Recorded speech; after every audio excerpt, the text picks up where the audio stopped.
दिल भरा हुआ है एक्सप्रेस करने के लिए, लेकिन हालात, माहौल, एटमॉस्फेयर, एनवायरनमेंट शायद इजाज़त नहीं देता हमें कि हम सब कुछ वो बयान करें।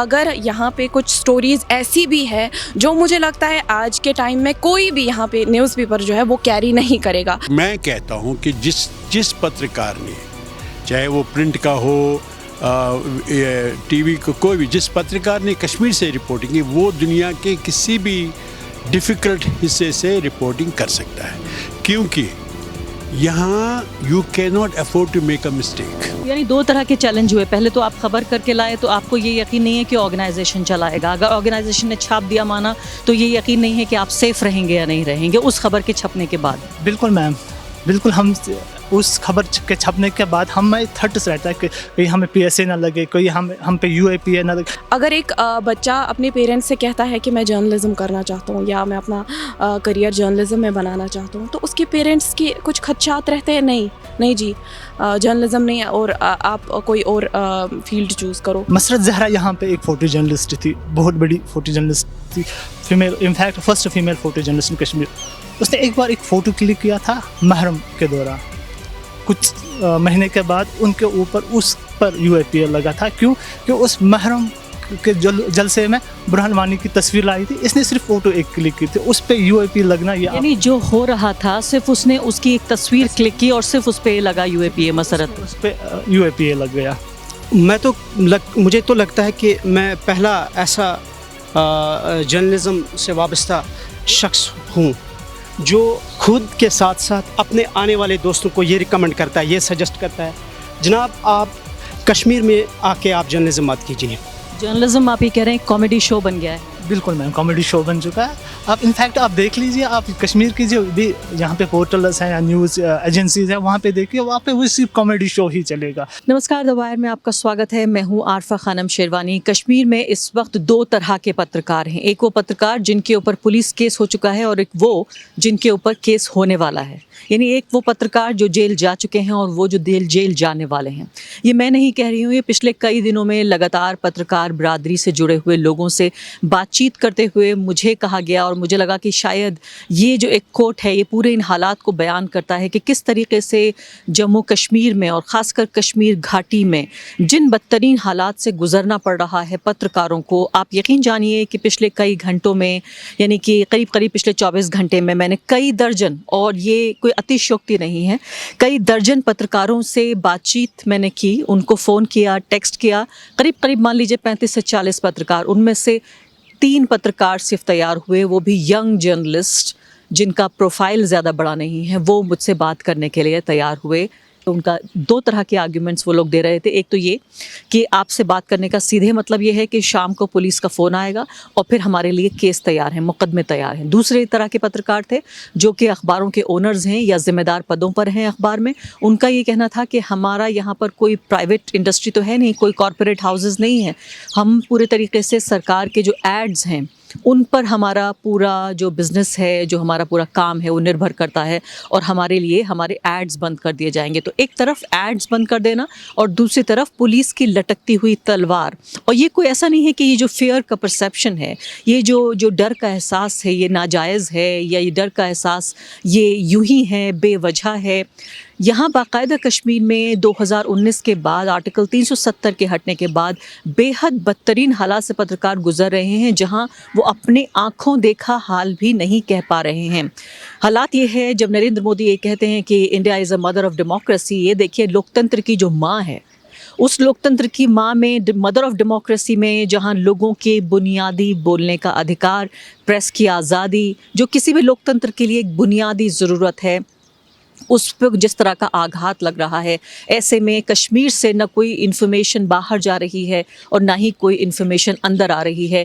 एक अंधेरे कुएं में तब्दील हो चुका है कश्मीर। हालात पहले भी बहुत अच्छे नहीं थे, आर्टिकल 370 के हटाए जाने से पहले भी ख़राब हालात थे पत्रकारों के, उनके मारे जाने से लेकर, उनके जेल जाने से लेकर, उनके धमकियों से लेकर और हर तरह की सिक्योरिटी एजेंसी से लेकर आतंकवादी तक, हर तरह से कश्मीर के जो पत्रकार हैं उन्हें इतनी तरफ से ख़तरा झेल कर पत्रकारिता करनी पड़ती थी। लेकिन 370 के बाद जिस ब्रेजन तरीके से यहाँ पर ख़ासकर सरकारी एजेंसियों के ज़रिए पत्रकारों को धमकाने का काम हो रहा है, उनके ऊपर मुकदमे फ़ाइल करने होने का काम हो रहा है और उनकी जान को, परिवार को, उनके माल को जिस तरह का ख़तरा है, ऐसे में लगभग असंभव कर दिया गया है कि पत्रकार यहाँ से किस तरीके से पत्रकारिता करें। तो जब पूरी डेमोक्रेसी की स्थापना की बात हो रही है कि अब देखिए पहले से भी ज़्यादा भारत का हिस्सा बन गया है कश्मीर, अब पहले से भी ज़्यादा यहाँ पर विकास की बयार बह रही है। अब मुझे जब मैं लाल चौक से रिपोर्टिंग कर रही थी तो कहा कि कहिए thank you Narendra Modi ji, article 370 से पहले तो ये सब संभव ही नहीं था, हटाए जाने से पहले कि आप आज़ाद होकर लाल चौक से पत्रकारिता कर रही हैं। मैं यहाँ 2 दिन के लिए आई हूँ, उसके बाद वापस चले जाऊँगी। मेरा कंसर्न ये है कि यहाँ जो दर्जनों सैकड़ों की तादाद में जो पत्रकार, युवा भी और वो लोग भी जो कि मैच्योर हैं, एक्सपीरियंस्ड हैं, उनके लिए उनकी ज़िंदगी दूभर है। जिस तरीके से लोगों ने, मैं आपको मैसेजेस चाहे तो पढ़ के भी सुना सकती हूँ, जिस तरह के लोगों ने मैसेजेस किए, जो माफ़ीनामे लिखे मुझे कि वो कितनी कद्र करते हैं द वायर की पत्रकारिता की और वो बहुत चाहते हैं कि वो मुझसे बातचीत करें और अपना दिल खोलना चाहते हैं कि उन्हें किस किस तरह की परेशानियों का सामना करना पड़ रहा है, लेकिन एक तरह से एक्सप्रेशन के बदले, अपनी बात कहने के बदले वो अपनी जान को ख़तरा महसूस नहीं होने देना चाहते। तो अब अगले कुछ मिनटों में कुछ यंग जर्नलिस्ट कश्मीरी जो युवा पत्रकार हैं उनसे हम बातचीत करेंगे और एक कुछ और पत्रकारों के ज़रिए भी ये समझने की कोशिश करेंगे कि पिछले और अब के हालात में क्या फ़र्क है और यहाँ से तस्वीर कितना बदल सकती है। तो जैसे मैंने आपको बताया कि जो मीडिया की आज़ादी है उसको लेकर जिस तरह के आपातकालीन एमरजेंसी जैसे हालात जो यहाँ पैदा हो रहे हैं, ये 3 बहुत ही यंग जर्नलिस्ट, युवा पत्रकार हमसे बात करने के लिए तैयार हुए। इनके ज़रिए हम समझने की कोशिश करेंगे। वो तो हम समझेंगे कि जो ये कहेंगे, लेकिन हमें वो भी समझना होगा जो ये नहीं कह पा रहे हैं। आप समझते हैं जिस तरह के हालात हैं कश्मीर में, अभी भी काफ़ी हद तक मैं कहूँगी एक तरह का ख़तरा मोल लेकर ये लोग हमसे बातचीत कर रहे हैं। इमरान, फ़हीम और तौक़ीर हमारे साथ 3 युवा पत्रकार मौजूद हैं जो तमाम तरह की परेशानियां और ख़तरे झेलकर आप तक वो ख़बरें लाने की कोशिश कर रहे हैं जो आपके लिए जानना ज़रूरी है, ख़ासकर एक ऐसे राज्य में जहां हर तरीके से अधिकारों को और आज़ादी को दबाया जा रहा हो। इमरान, पहला सवाल और बहुत ही ऑब्वियस सवाल आपसे ये कि कितना मुश्किल है आज कश्मीर में पत्रकार होना? ये 2016 की बात है जब हमारी सिलेक्शन हुई थी कश्मीर यूनिवर्सिटी में, and I was very passionate about the journalism. मैं एनर्जेटिक था कि मैं जर्नलिज़म के फील्ड में आऊँ, क्योंकि छोटे से मैं रेडियो सुनता था, टीवी देखता था। लेकिन 2016 में यहाँ पे बुरहान वानी इंसिडेंट आया और उसके बाद हमारा एक पूरा सेमेस्टर जो है वो लॉस हुआ और उसके बाद थोड़ी सी हम रिपोर्टिंग करते गए और 2019 तक फिर भी हमें लगा कि शायद हम एक अच्छे मोड़ पे और एक अच्छे फील्ड में आए हैं।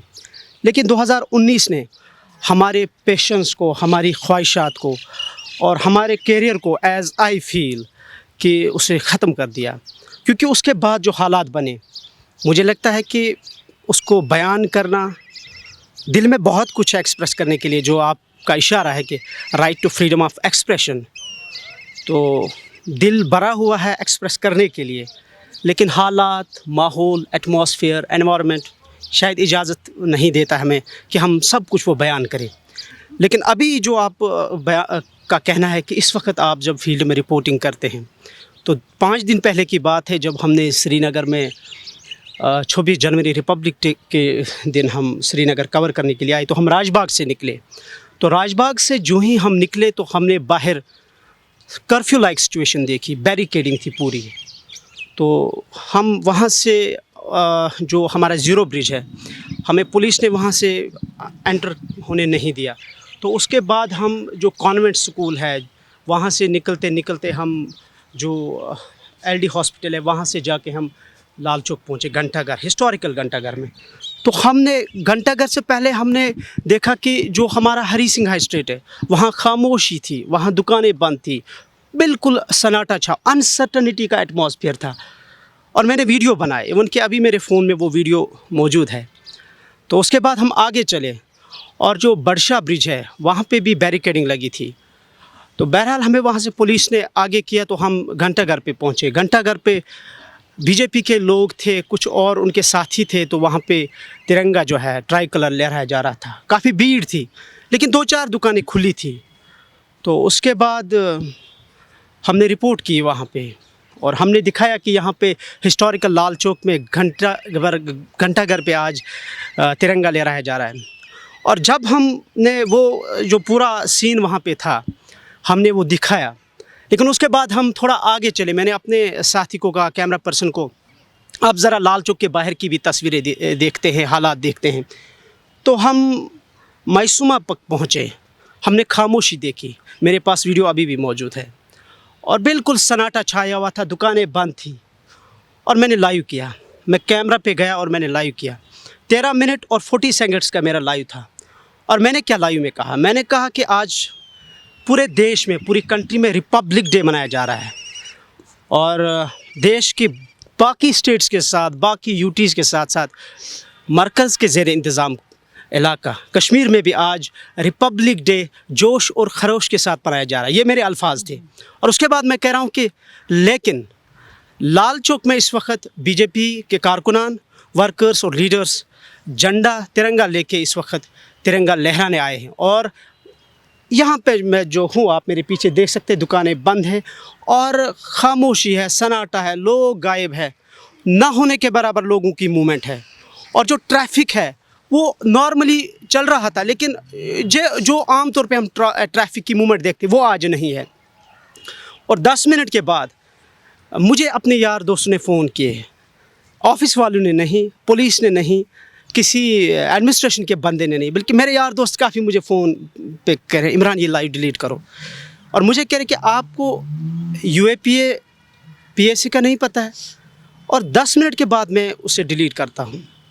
सिर्फ इतना कहने पे कि यहाँ लोग नहीं हैं, बल्कि बीजेपी के कार्यकर्ता, उनके वर्कर्स आके झंडा लहरा रहे हैं, आपने तो कोई ऐसी बहुत ज़्यादा ऑब्जेक्शनेबल बात भी नहीं कही? बिल्कुल भी नहीं। मैंने बस इतना कहा कि यहाँ जो सिचुएशन थी, अभी हम यहाँ पे है, तो ये जो पीछे से सिचुएशन है कैमरा पे दिख रहा है। आप ये कह रहे हैं कि भाई ये पेड़ हैं, ये बर्फ़ है, ये मैदान है, ये तो हमने कहा, लेकिन मुझे किसी पुलिस वाले ने फ़ोन नहीं किया, मुझे एजेंसी से फ़ोन नहीं आया, मुझे गवर्नमेंट ने किसी बंदे ने फ़ोन नहीं किया, ऑफिशियल ने, मुझे यार दोस्तों ने फ़ोन किया, मुझे ऑफिस वाले ने फ़ोन नहीं किया। बस इतना कहा कि इमरान आप प्लीज़ ये वीडियो डिलीट कीजिए, आप हालात नहीं देख रहे कैसे हैं। आपको इस बात से अंदाज़ा हो गया होगा कि एक जो पत्रकार की ज़िंदगी, आप ये सोचिए कि इनके मुकाबले मैं सोचती हूँ भारत के बाकी हिस्सों में अभी तक कम से कम तमाम तरह की प्रेस की आज़ादी को कुचलने के बावजूद मैं यहाँ पर खड़े होकर ये कह सकती हूँ श्रीनगर में कि जो ये हो रहा है मैं कम से कम बयान कर सकती हूँ। मुझे नहीं पता कि आने वाले सालों में क्या होगा। फ़हीम हमारे साथ मौजूद हैं, युवा पत्रकार हैं। फ़हीम, आप तो you are also a woman, माना जाता है कि बहादुरी के काम हमारी पेट्रियार्कल सोसाइटी कहती है कि ज़्यादातर मर्द करते हैं, पुरुष करते हैं। आप फ्रीलांसर भी हैं, आपके ऊपर कोई किसी ऑर्गेनाइजेशन का अम्ब्रेला भी नहीं है। कैसा लगता है आज कश्मीर में एक जर्नलिस्ट होना? पहले ही हम अगर कश्मीर की बात करेंगे तो आप देखेंगे कि यहाँ फ्रीलांसिंग क्यों चूज़ करते हैं इमर्जिंग जर्नलिस्ट। ये एक क्वेश्चन है, क्यों यहाँ चूज़ करते हैं।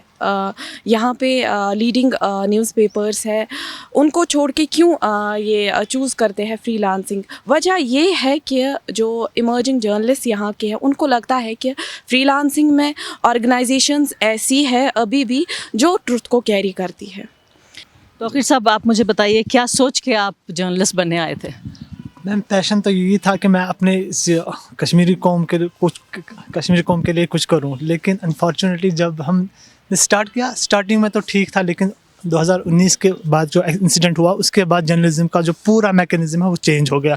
मैम जर्नलिज्म यहाँ पे क्या रह गया? जर्नलिज्म सिर्फ यहाँ पे जो गवर्नमेंट की स्टेटमेंट्स आती है हमें वही आगे जाके फॉरवर्ड करना है, उसके अलावा हमें कुछ नहीं करना है। उसके लिए तो सरकारी महकमा है, प्रेस रिलीज तो वो भी भेज सकते हैं, फिर जर्नलिस्ट की क्या ज़रूरत है? मैम आप एक सब बात समझिए, यहाँ के जो अब इदारे जो है ना वो गवर्नमेंट के अब PR बन चुके हैं, इस तरीके से काम हो रहा है यहाँ पे।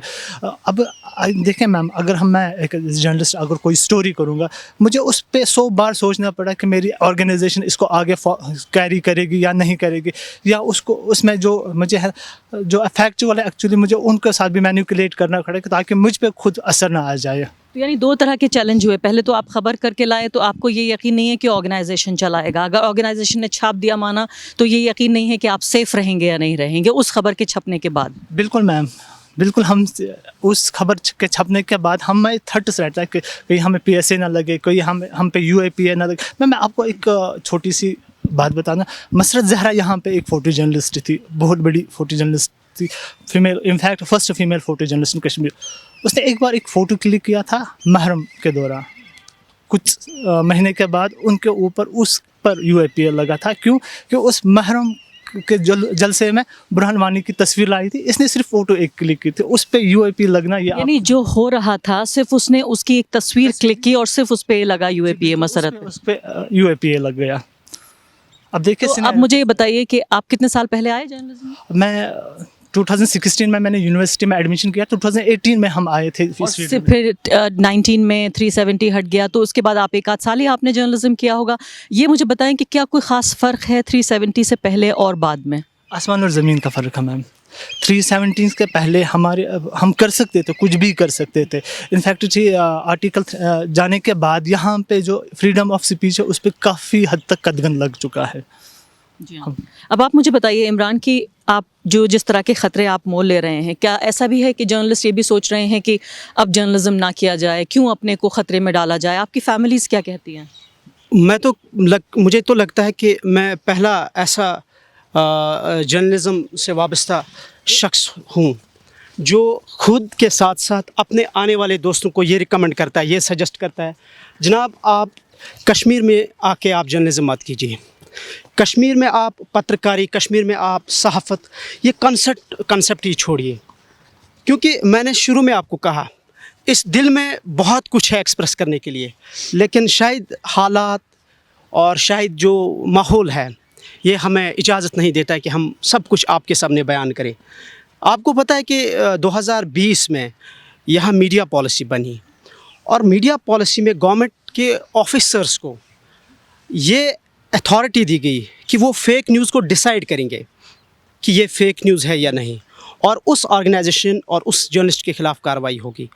गेट कीपिंग तो एक एडिटर होता है, एक जर्नलिस्ट होता है, लेकिन आपका आज के टाइम पे गेट कीपर जो है, जो गेट कीपिंग आपको आपकी रिपोर्टिंग में करता है, वो आपकी एडमिनिस्ट्रेशन है। और यहाँ पे शायद अल्फाज ही नहीं है और कुछ मैं क्या बयान करूं। बहुत कुछ मैं आप देख रही हूँ कि आपके हलक के अंदर जो शब्द हैं, अल्फाज हैं, फंसे हुए हैं। एग्जैक्टली।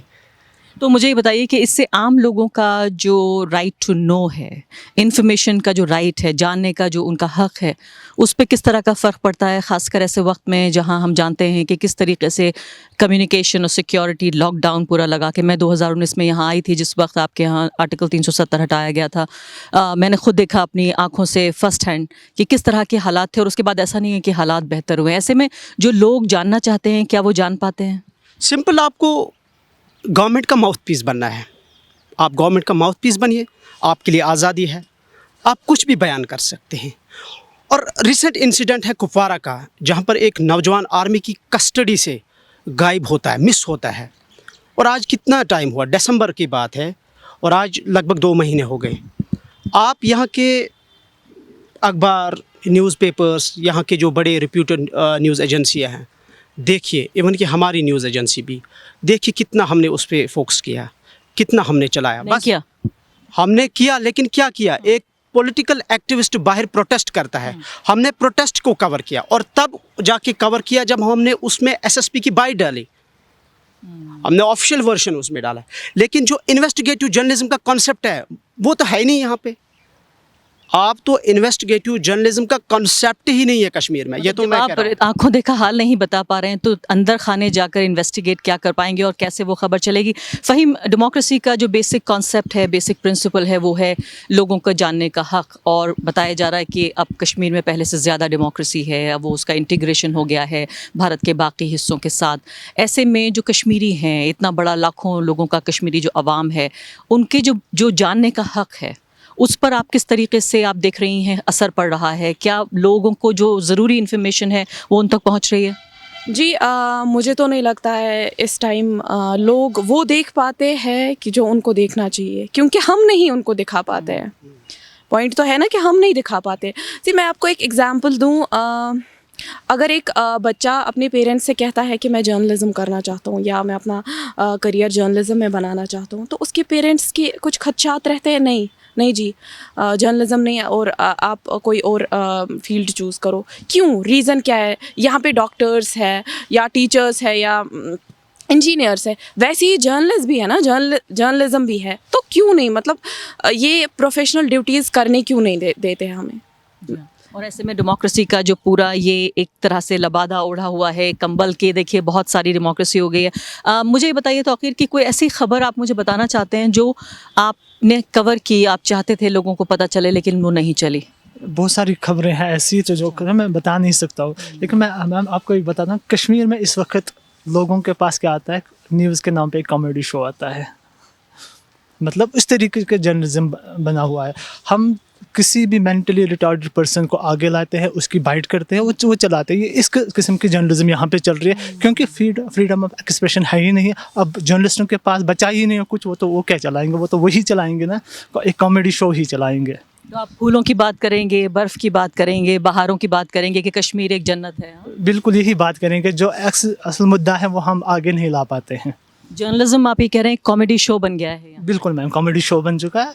आप इनफैक्ट आप देख लीजिए, आप कश्मीर की जो भी यहाँ पे पोर्टल्स हैं या न्यूज़ एजेंसीज हैं, वहाँ पे देखिए, वहाँ पे वो सिर्फ कॉमेडी शो ही चलेगा। आप एक पॉलिटिशियन के पास जाइए, उसके मुंह से ऐसा ही कुछ निकाले जो से पॉलिटिशियन के मुंह से बस यही चलता है, लेकिन जो मेन मुद्दा है, जो लोगों की प्रॉब्लम है, इश्यूज़ हैं, वो कोई एड्रेस करता ही नहीं है। प्रॉब्लम वो जर्नलिस्टों की गलती नहीं है, यहाँ पे जो फ्रीडम ऑफ एक्सप्रेशन में पे जो कदकंद है ना, उस वजह से ये जर्नलिस्ट बेचारे भी मजबूर हैं वो ऐसा करने के लिए, क्योंकि ऑर्गेनाइजेशन को कुछ ना कुछ तो देना ही, काम तो देना ही है। इस वजह से वो वही कॉमेडी शो ही चला रहे हैं यहाँ पे। कॉमेडी शो चल रहा है। मैं समझती हूँ कि आपके इस मजाक में कितना दुख है, मैं उसे महसूस कर पा रही हूँ। और ये जो कॉमेडी हो रही है, ये आम जनता, आम जो लोग हैं, उनकी कीमत पर हो रही है। बिल्कुल मैम, जो उनके जो मसाइल है, जो उनके जो इश्यूज़ हैं, वो कोर इश्यूज़ एड्रेस नहीं हो रहे हैं, क्योंकि हमारे देखें हम पे भी कदगन लगे हुए। हमें मैंने आपको पहले ही बताया था, अगर हम कोई स्टोरी करेंगे उसमें कुछ ऐसा हो तो वो हमारी ऑर्गेनाइजेशन कैरी नहीं करेगी। अब आखिरी सवाल आप तीनों से, कितने लंबे वक्त तक आप ये सब जारी रख पाएंगे? क्या इरादा है आने वाले सालों में? मुझे तो लॉन्ग टर्म में या जो हालात हम देख रहे हैं, तो कहीं ऐसा नज़र नहीं आ रहा है कि हमारा कैरियर कहाँ है। तो जहाँ तक इस हमारे फील्ड का ताल्लुक़ है, हम होपलेसनेस है। आप बताइए। होप तो यही रहेगा कि मैं इस अपना करियर इसी में बनाऊं, क्योंकि जिस शौक़ से, जिस जज्बे से इस फील्ड में आए थे, तो वही जज्बा रखना है। क्या पता वो भी टाइम आए जब हम वो दिखा पाए जो हम दिखाना चाहते हैं, और खुलकर अपनी बात कह पाएँ, खुल के जी भी पाएँ। एग्जैक्टली। मैं समझती हूँ एक जर्नलिस्ट के लिए वो सिर्फ उसका पेशा नहीं होता, उसकी पूरी ज़िंदगी बन जाती है। कभी कभी मुझे खुद ये लगता है कि मैं ख़बर, सुबह उठती हूँ खबर के साथ, ऐसा लगता है खबर ही पहनती हूँ, खबर ही खाती हूँ, खबर ही सोती हूँ, इसी तरीके से पूरा दिन गुजर जाता है। आप भी बताइए किस तरह के हालात आप उम्मीद कर रहे हैं आगे? मैम, जिस तरीके से अच्छा वक्त नहीं रहता, उसी तरह से बुरा वक्त भी नहीं रहा। इंशाल्लाह ये बुरा वक्त भी जाएगा और हम भी अच्छी तरीके से काम कर पाएंगे इंशाल्लाह। और कश्मीर में डेमोक्रेसी बहाल होगी, उम्मीद। इंशाल्लाह मैम।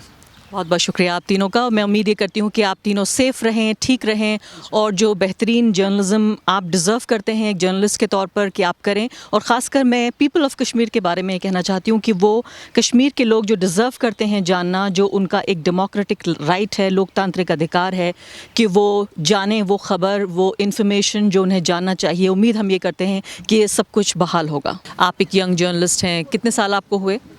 जी, इस फील्ड में मुझे लगभग 5 साल हुए, क्योंकि मैंने बैचलर्स भी जर्नलिज्म में किया है। तो पहले यहाँ पे उतने ज़्यादा कर्व्स नहीं थे, लेकिन 2019 के बाद सब अचानक से चेंज हो गया, एक शिफ्ट आ गया। पहले ही हमारा प्रेस क्लब था, उसे बंद कर दिया गया। अब हम प्रेस कॉलोनी में बैठते हैं, तो प्रेस कॉलोनी में एक बार ऐसा हुआ कि उन्होंने बोला only accredited journalists can enter press colony, क्योंकि प्रेस कॉलोनी गवर्नमेंट प्रॉपर्टी नहीं है, हमें अंदर आने नहीं दिया गया। और इसके बाद जो है मोरल डाउन हो जाता है, क्योंकि हम नए हैं, अभी फील्ड में आ रहे हैं। तो यहाँ पे जो सीनियर्स है वो इंटर्न नहीं ले रहे हैं, वो बात नहीं कर रहे हैं। मतलब मतलब ज़्यादातर जर्नलिस्ट जो है कश्मीर के सीनियर अगर हम बात करें तो वो आउटसाइड कश्मीर है। यहाँ पे कोई है ही नहीं जिससे हम हेल्प मांगे, जिससे हम कहें कि स्टोरीज़ कैसे अप्रोच करना है, जो हमें सिखाता वो है ही नहीं। तो क्या होता है यहाँ पे कि पुलिस ज़्यादातर जो है इंटिमिडेट करती है जर्नलिस्ट्स को। अगर आप पुलिस इवेंट ही कवर करने जा रहे हो तो वहाँ पर भी वो आपको पूछेंगे कि आप पहले कार्ड दिखाओ, उसके बाद वो देखेंगे आपकी पब्लिकेशन क्या है। अगर आपकी पब्लिकेशन प्रो गवर्नमेंट है तो आपको वहाँ पे बैठने की इजाज़त है, अगर नहीं है तो आपको बताया जाएगा नहीं आप पहले एक्रीडेशन लाओ उसके बाद हम आपको एंट्री देंगे। तो यहाँ पर यही हो गया है। अगर हम बात करें जो लोकल्स है यहाँ पे डेली जो है, अगर वो एक आर्टिकल लिखेंगी गवर्नमेंट के ख़िलाफ़ या क्रिटिसिज्म करेगी गवर्नमेंट को ऑन डेवलपमेंटल इश्यूज़ तो उस पर भी उनके एड्स को बंद कर दिया जाएगा। जर्नलिस्ट्स को हैरेसमेंट तो ये आम सी बात है, एक ट्वीट पे हैरेसमेंट होती है यहाँ पर। और अगर हम बात करें, हमने एक स्टोरी की थी, इंटरव्यू किया था, तो उसके लिए हमें फ़ोन आया था पुलिस का। उन्होंने हमें बहुत थ्रेटन किया था कि इसे डाउन कर दो, इसे डाउन कर दो, लेकिन हमने नहीं किया था। लेकिन उसके बाद प्रेस कॉलोनी में हमें एक हफ़्ते के लिए ऐसी हैरेसमेंट की गई कि यहाँ पे नहीं बैठना है, वहाँ पर बैठो, ये कवर करो, वो नहीं कवर करना है। तो इससे बहुत ही ज़्यादा जो है मेंटल प्रेशर बन जाता है और फैमिलीज़ बहुत ज़्यादा कंसर्न होती है आपकी सिक्योरिटी और सेफ्टी के लिए। कभी कभी पेरेंट्स कहते हैं कि ये प्रोफेशन ही छोड़ दो क्योंकि जर्नलिज्म में तो कश्मीर में जर्नलिज्म नहीं हो सकता। आपने सोचा कभी कि इतनी परेशानियां उठाने से अच्छा है मैं कोई और कुछ और काम कर लेती हूँ? नहीं, अगर हम बात करें जर्नलिज्म की, एक पैशन है। आप अगर एक बार जर्नलिस्ट बन जाते हैं उसके बाद आप कुछ और कर नहीं सकते। तो ऐसा कभी हमने सोचा नहीं अभी तक। आपको लगता है कि जब जर्नलिस्ट को इतनी दिक्कतों का सामना करना पड़ रहा है तो आम लोगों की जो इन्फॉर्मेशन का राइट है, उन्हें जो जानना चाहिए, क्योंकि आपका राइट सीधे सीधे आम लोगों से जुड़ा हुआ है, उस पर भी फ़र्क पड़ता है? देखिए, अगर आप यहाँ पर लोकल से बात करने जाएंगे एज ए मीडिया पर्सनल, पहले वो पूछेंगे नहीं आप तो फिर अपना ही बोलते हो, आप तो हमारा दिखाते ही नहीं हो, आप तो एडिट करते हो, आप वो दिखाते हो जो गवर्नमेंट को बेनिफिट करेगा। अगर फिर आप उनको समझाओगे नहीं हम ऐसे नहीं हैं, हम ये करेंगे वो करेंगे, उसके बाद वो बोलेंगे नहीं हमें शाम को पुलिस आ जाएगी, हमें पुलिस लेकर जाएगी। तो बहुत ही ज़्यादा मुश्किल होता है यहाँ पर वर्क करना, बहुत ही ज़्यादा एक बर्डन बन चुका है और कहीं ना कहीं बहुत ज़्यादा कंप्रोमाइज़ करना पड़ता है। आप सच्चाई देख भी रहे हो और आप बोल भी नहीं सकते हो। मैं कहता हूं कि जिस पत्रकार ने, चाहे वो प्रिंट का हो, टीवी को, कोई भी, जिस पत्रकार ने कश्मीर से रिपोर्टिंग की वो दुनिया के किसी भी डिफ़िकल्ट हिस्से से रिपोर्टिंग कर सकता है, क्योंकि यहाँ you can not afford to make a mistake. अगर आप इनोसेंटली कोई मिस्टेक करें वो कहेंगे आपने डिलिबरेटली किया। बाहर कोई डिलिबरेट भी करेगा उसको हम वो ही कैन गेट अवे विद और she can get away with, वो कहेंगे मिस्टेक हो गई। यहाँ you can not make a mistake, you have be very careful, लेकिन उसमें आपकी it's a challenge to your skill at the same time. आज आप कह रहे हैं कि बहुत मतलब सिचुएशन इज़ बिकम वर्स, लेकिन मैं आप अपनी बात बताऊँगा, क्योंकि जब मैंने करियर शुरू किया, मतलब ये इस कॉन्फ्लिक्ट, मेरे बच्चे छोटे थे, कोई 4 साल का, कोई 3 साल का, कोई 5 साल का था। तो एक बारी मेरे मेरा एक बच्चे को किडनैप करने की भी एक प्लान बन गया था। वो कुछ 5-6 साल का था, मुझे पता नहीं चला था, बाद में पता चला। और यू विल नॉट बिलीव, मैं कई बार 2-3 ओकेजन ऐसे हुए थे, मैं रात को 1 बजे उठता था, बेड से निकलता था, अपने बच्चों को देखता था, ये ख्याल रहता था शायद कल ये आर्फन्स होंगे, यतीम हो जाएंगे, मुझे मारा जाएगा। There was always a threat, एक थ्रेट परसेप्शन था, और कभी मतलब ओपन थ्रेट भी होता था। तो लेकिन फिर तो या तो छोड़ के जाना था या तो इसको फेस करना था। फेस भी करना है, you need courage, and eight the same time you need skill और करेज, ये 2 महत्वपूर्ण इंपॉर्टेंट चीज़ें आपने बताई हैं। अब मुझे बताइए कि अगर मैं आपसे कहूँ कि अगर आप आज की तारीख में जर्नलिस्ट होते, रेगुलर फंक्शनिंग जर्नलिस्ट, जैसे ये यंग जर्नलिस्ट जिनसे हमने बातचीत की, किन्हीं अखबारों के लिए काम कर रहे हैं, रोज़मर्रा की ख़बरों को रिकॉर्ड कर रहे हैं, आप क्या फ़र्क देखते हैं चैलेंजेस में अपने वक्त के और अब? मैंने कहा ना, देखिए सबसे ज़्यादा जब आप थ्रेट की बात करते हैं, थ्रेट क्या है? जान से कोई मार डालेगा। हमारे साथी तो मारे गए हैं, एक नहीं कई, बहुत सारे। तो आज की मतलब पिछले 2 मतलब अभी मतलब ये ऐसा नहीं है कि मतलब ऐसा कुछ हो रहा है, लेकिन सिचुएशन मुझे लगता है आज ज़्यादा मुश्किल है। मुझे जब कुछ जर्नलिस्ट मिले, मुश्किल है, किस तरह से मुश्किल है? मुश्किल मैंने कहा ना कि देखिए, जो people at the helm of affairs, जो मीडिया को एक तो होता है अपनी तरफ करने दो, होता है मीडिया को क्रश करने की बात होती है, कर्ब करने की बात होती है, nobody has the courage to speak truth to power. वो अपोलोजेटिक नहीं है, वो they do it in a brazen manner, वो फ़र्क है। होता पहले दिन से यही था, जिसका ये प्रूफ यही है कि हमारे कलीग्स आज हमारे साथ नहीं है, they lost their lives, they paid with. मैं कल कुछ जर्नलिस्ट से बात कर रही थी, उनका कहना था कि अब कश्मीर में 2 तरह के जर्नलिस्ट बचे हैं, एक वो जिनके ऊपर पुलिस केस दर्ज हो चुके हैं और एक वो जिनके ऊपर होने वाले हैं। ये तो इट्स अ मैटर, ये तो हो रहा है। मैंने कहा ना, पुलिस केस है, हरासमेंट है, इसमें अगर आज भी कोई टिका हुआ है तो उसके लिए तो वो तो उसकी बहादुरी है, जो भी है। तो ये मैंने कहा बहुत हरासमेंट हो रहा है आज, मतलब साइकोलॉजिकली सब लोग हरासमेंट। लेकिन सिचुएशन इससे पहले कि आप रोज़ी सिचुएशन थी पहले, तो इसका वो नहीं है, क्योंकि हमारे साथ, मैं फिर भी रिपीट कर रहा हूँ, हमारे बहुत सारे साथी मारे गए, दे हैड टू पे विद देयर लाइव्स। उससे वर्स क्या हो सकता है? द वायर के और वीडियोस देखने के लिए सब्सक्राइब करें और बेल आइकन पर क्लिक करें। स्वतंत्र पत्रकारिता की आर्थिक मदद करने के लिए डिस्क्रिप्शन में दिए गए लिंक पर जाएं और अपनी राशि चुनें।